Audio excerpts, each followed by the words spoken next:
नमस्कार। देखते हैं विज्ञान के 10 क्वेश्चन को फटाफट। इस समय देखिए चल रहा है आपका जीव विज्ञान बायोलॉजी। तो देखते हैं आज की पहला क्वेश्चन सिलेक्ट किया है कि कौन सी समुद्री जीव आपके श्वसनी, उत्सर्जक और परिसंचरण वाले अंगों से रहित होते हैं।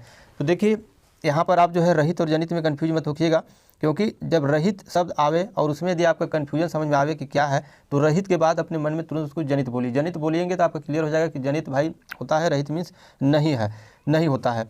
तो आपके यहाँ पूछा जा रहा है कि कौन से समुद्री जीव में आपके श्वसनी और उत्सर्जक और परिसंचरण ये तीनों अंग रहित होते हैं, यानी कि मतलब आपके नहीं होते हैं। तो ये है आपके स्पंज। क्या है आपके स्पंज में, स्पंज समुद्री जीव में ये तीनों अंग नहीं होते हैं। नेक्स्ट आपका है कि कोशिकाओं के अध्ययन को क्या कहा जाता है। तो देखिए कोशिका जो होता है, कोशिका के जो अध्ययन होता है सेल, उसके अध्ययन को हम साइटोलॉजी बोलते हैं। साइटोलॉजी, कोशिका के अध्ययन को साइटोलॉजी बोला जाता है। नेक्स्ट क्वेश्चन है कि कोशिका की खोज किस वैज्ञानिक ने किया था। तो कोशिका की खोज आपके देखिए जो रॉबर्ट हुक है, रॉबर्ट हुक आपके 1665 ईस्वी में किए थे कोशिका की खोज। नेक्स्ट क्वेश्चन आपका है कि प्रोकैरियोटिक कोशिका में क्या नहीं पाई जाती है। अब देखिए यहाँ प्रोकैरियोटिक और यूकैरियोटिक दो प्रकार की कोशिकाएं होती हैं।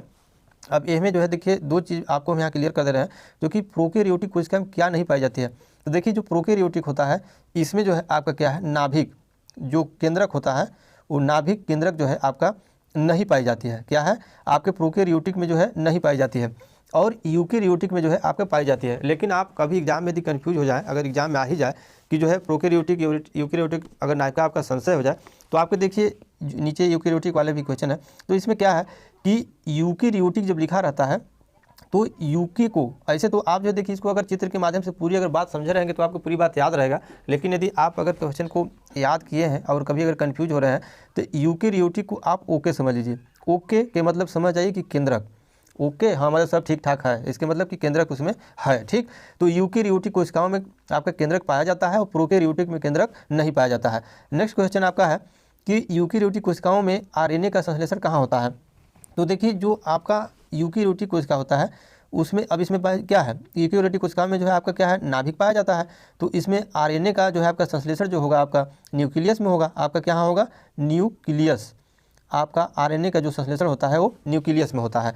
नेक्स्ट आपका क्वेश्चन है कि आपका यूकैरियोटिक सेल में प्लाज्मा झिल्ली किससे बनी होती है। तो देखिए जो यूकैरियोटिक सेल होता है उसमें प्लाज्मा झिल्ली आपका माइक्रोप्लाज्मा की बनी होती है। माइक्रोप्लाज्मा अभी बताएं, यूकैरियोटिक में नाभिक पाया जाता है, याद रखिएगा। तो माइक्रोप्लाज्मा, माइक्रोप्लाज्मा कि प्लाज्मा झिल्ली माइक्रोप्लाज्मा से बनी होती है। नेक्स्ट क्वेश्चन है आपका कि ज्ञात सबसे छोटा प्रोकैरियोटिक जीव कौन सा है। तो देखिए प्रोकैरियोटिक जीव की बात हो रही है जिसमें कि आपका केंद्रक नहीं पाया जाता है। तो ज्ञात सबसे छोटा प्रोकैरियोटिक जीव कौन सा है। तो देखिए जो सबसे आपका ज्ञात जो आपका प्रोकैरियोटिक जीव है वो क्या है, आपका माइक्रो प्लाज्मा है। क्या है, माइक्रोप्लाज्मा। यहाँ पर देखिए क्वेश्चन आपका मिस्टेक हो रहा है, क्योंकि यूकैरियोटिक सेल में प्लाज्मा झिल्ली किससे बनी होती है। तो यहाँ पर इसके लिए हम सॉरी बोलेंगे, क्योंकि यूकैरियोटिक सेल में प्लाज्मा झिल्ली जो बनी होती है वो देखिए फास्फोलिपिड की बनी होती है। क्या है, फास्फोलिपिड, फास्फोलिपिड की बनी होती है। आपकी यूकैरियोटिक सेल में जो प्लाज्मा झिल्ली होती है, जो आपका मेम्ब्रेन होता है, वो फास्फोलिपिड की बनी होती है। ठीक, अभी लिपिड के बारे में नीचे हम बताएंगे।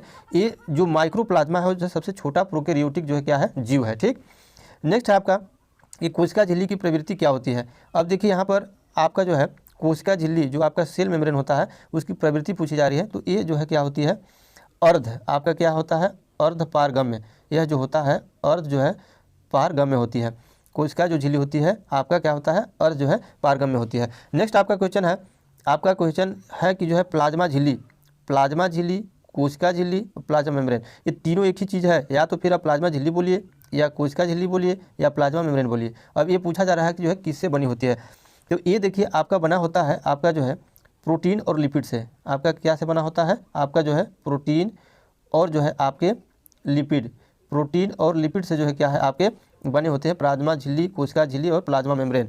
देखिए आपका ये क्या है, जंतु में पाई जाती है प्लाज्मा झिल्ली, कोशिका झिल्ली और प्लाज्मा मेम्ब्रेन। और वनस्पतियों में क्या होता है, आपके वनस्पतियों में कोशिका भित्ति पाई जाती है।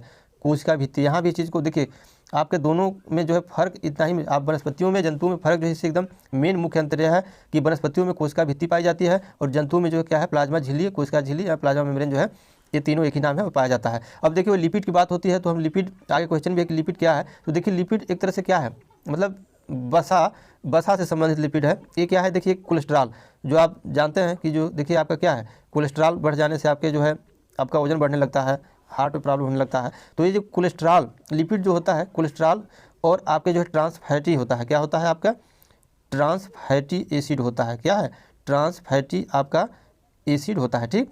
तो ये होता है लिपिड। तो अभी आपका जो है देखिए 10 क्वेश्चन विज्ञान के हम लिए हैं, आपका ये कंप्लीट हो गया।